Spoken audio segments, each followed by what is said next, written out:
In general నార్మల్‌గా ప్రభుత్వాలు మారినప్పుడు ఏదైతే అంటే we feel as not required ఈ పెయింటింగ్స్ మార్చేయడము, వాళ్ళ గుర్తులు పెట్టుకోవడము, వాళ్ళ పేర్లు మార్చేయడము, వీటికి అయ్యే ఖర్చు కోట్లలో ఉండడము.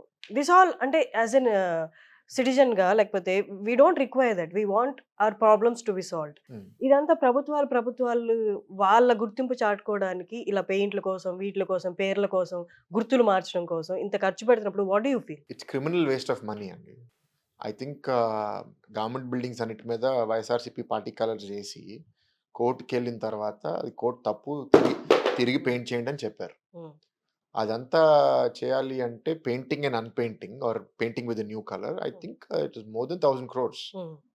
ఎక్కడి నుంచి వస్తాయి ఆ డబ్బులు? ప్రజల డబ్బుల నుంచి ఎందుకు రావాలది? తప్పు చేసింది వైఎస్ఆర్‌సీపీ పార్టీ. హ్మ్. వాళ్ళ జేబు నుంచి తీసుకోవాలి ఆ డబ్బులు. వాళ్ళ అహంకార పూరిత రాజకీయంతో వాళ్ళు ఇట్లాంటి తప్పు చేస్తే పీపుల్ టాక్సెస్ నుంచి ఎందుకు తీసుకోవాలది? I don't accept. అది ఈ గవర్నమెంట్ యాక్చువల్లీ ఇప్పుడు అది ఇన్వెస్టిగేట్ చేసి వాళ్ళ మీద అసలు కంపెనీ మీద యాక్షన్ తీసుకోవాలి.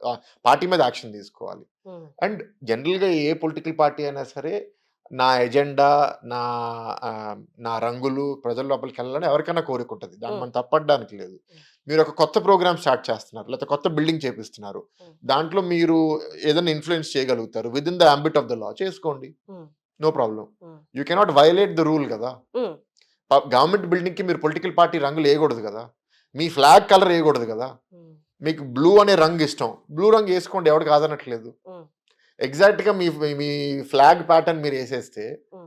అది కనపడేవాడు ప్రతి ఒక్కడికి కూడా విరక్తొస్తది ఏంటిది అని.